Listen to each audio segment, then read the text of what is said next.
গত ৩ দিন আগে এই চ্যানেলে ইন ডিটেলস একটি রিসার্চ ভিডিও আমি পাবলিশ করেছি যে শেখ হাসিনা আগামী দিনে যে দেশে ফিরবে, কিভাবে দেশে ফিরবে এবং তিনি দেশে ফেরার পর এই ইউনূস সাহেব তার ট্রাইব্যুনালের মাধ্যমে যত রকম মামলা মোকদ্দমা শেখ হাসিনার উপরে লাগিয়ে রেখেছে সেগুলো থেকে তিনি কিভাবে রেহাই পাবেন ইন ডিটেলস আমি আলোচনা করেছি।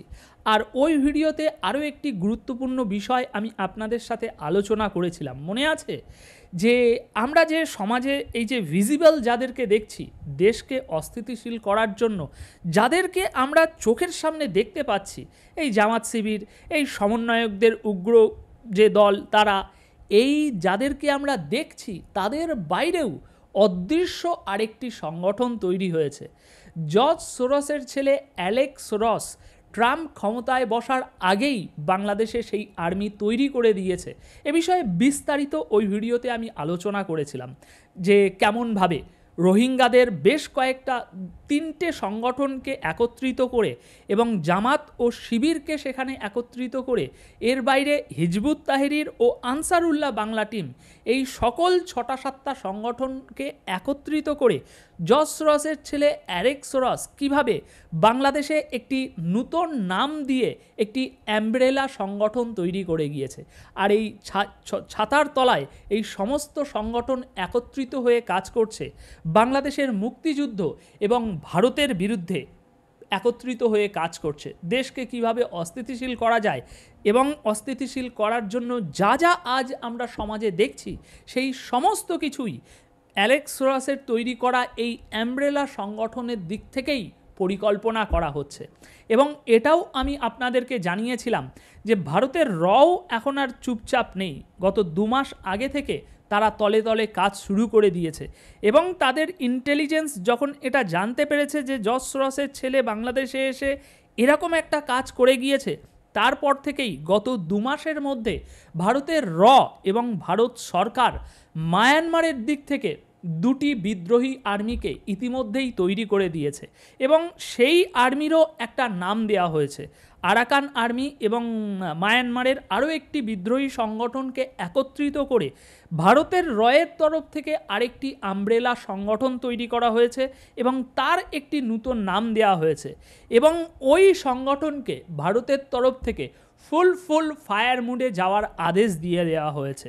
তাদেরকে ইতিমধ্যেই অর্ডার দেওয়া আছে যে আপনাদের দখলকৃত সীমান্ত থেকে যদি ওপারে কোনো রকম কোনো তৎপরতা দেখতে পান, সাথে সাথে আপনারা ফায়ার মুডে চলে আসবেন, নির্দ্বিধায় আপনারা অ্যাকশান চালাতে শুরু করবেন।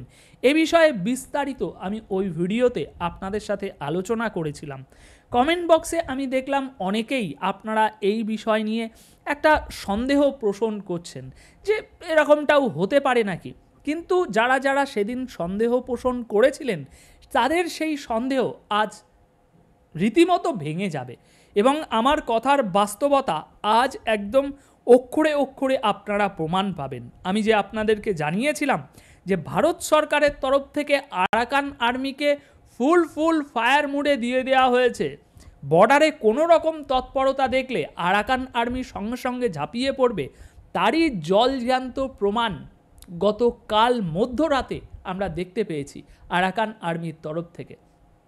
দর্শক বন্ধুরা, বান্দারবানে, মানে বাংলাদেশের সীমান্তের কথা বলছি, বান্দারবানের তম্বুরু সীমান্ত আর ওদিকে মিয়ানমারের অভ্যন্তরে আরাকান আর্মির দখল করা স্থান, এই জায়গায় গতকাল রাত 12টার দিকে 7-8 রাউন্ড গুলি চালিয়েছে মায়ানমারের আরাকান আর্মি।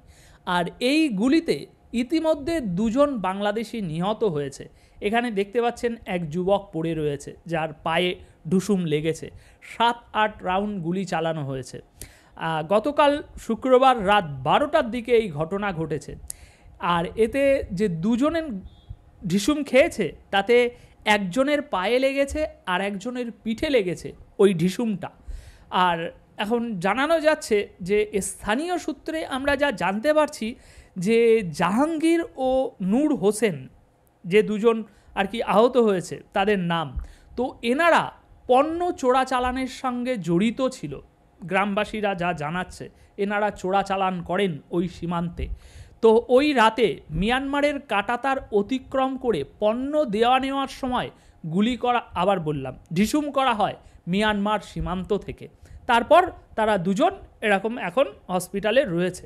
এখন এখানে আপনারা বলতে পারেন যে ভাই পণ্য চোরাচালান করছিল তাই মায়ানমারের আরাকান আর্মিরা ঢিসুম করে দিয়েছে, কিন্তু ঢিসুম করার কথা নয় তো, এতদিনে তো হয়নি। বিগত 7-8 মাসে কতই না চোরাচালান হয়েছে। যখন ওখান থেকে চোরাচালান হয় তাহলে বিগত 7 মাসে কি চোরাচালান হয়নি? হয়েছে। কিন্তু আজ আমরা ঢিসুম করতে কেন দেখছি? কারণ এই সবে মাত্র 1.5-2 মাস হচ্ছে ওদিক থেকে, মানে ভারত থেকে অর্ডার দিয়ে দেওয়া হয়েছে যে আপনারা এখন ফুল ফায়ার মোডে চলে আসতে পারেন, কোনো তৎপরতা দেখলে সঙ্গে সঙ্গে শুরু করে দিন। আর তারই নমুনা এখন আমরা দেখছি, আরাকান আর্মি ঢিসুম করে দিয়েছে, কোনো রকম কথাবার্তা না, কোনো তৎপরতা ওপারে দেখেছে, সঙ্গে সঙ্গে ফায়ার। তো সুতরাং এইবার কথা মিলে গেল যে এই জসরসের ছেলে জামাত শিবির, এই হিজবুত তাহরির নিয়ে যে সংগঠন তৈরি করেছে, সেই সংগঠনের বিরুদ্ধে ইতিমধ্যেই ভারতীয় রয়ের সংগঠন আরাকান আর্মির দিক থেকে মানে ফুল অ্যাক্টিভ হয়ে রয়েছে। এবং এই ইউনুস সাহেব যে বড় বড় বাতেলা দিচ্ছে আরাকান আর্মিদের থেকে আমাদের কোনো ভয় নেই, ভয় আছে কি নেই সেটা আর কিছুটা দিন এগিয়ে গেলেই বুঝতে পারবে। ওই দিক থেকে ফুল প্রেশার আসতে থাকবে, কোথায় পালাবে তুমি। আর এখানে আরও একটি বিষয় স্পষ্ট হয়ে যায়, এই দেশপ্রেমিক, এই কথিত দেশপ্রেমিক, এই জামাত, এই শিবির যারা কথায় কথায় ভারত বর্ডার নিয়ে লাফালাফি করে, বিরাট রাজনীতি করে, এখন এদের মুখ থেকে দেখবেন আর একটাও কথা ফুটবে না। এই খবরটা মানে কোথাও আপনি শুনতে পারবেন না যে মায়ানমারের আরাকান আর্মির তরফ থেকে 2 বাংলাদেশিকে ঢিসুম মেরে আহত করে দেওয়া হয়েছে। এটা নিয়ে কোনো রাজনীতি হবে না। কিন্তু এটা যদি ভারত বর্ডারে হতো তখন দেখতেন দেশপ্রেম একেবারে রক্ত টকবক, মানে রক্ত টকবক করে ফোটানোর মতো দেশপ্রেমের আওয়াজ বেরোতো এই দেশদ্রোহীদের মুখ থেকে। সুতরাং চিনে রাখুন এদের যে চরিত্র, আসল চরিত্র সেটাই। তো এখন দর্শক বন্ধুরা, এই ছিল আপনাদেরকে জানানোর এই ভিডিওতে বিশেষ যে খবর। এই বিষয়ে আপনাদের যদি কোনো মন্তব্য থাকে অবশ্যই তা কমেন্ট বক্সে লিখে যাবেন। ধন্যবাদ সকলকে।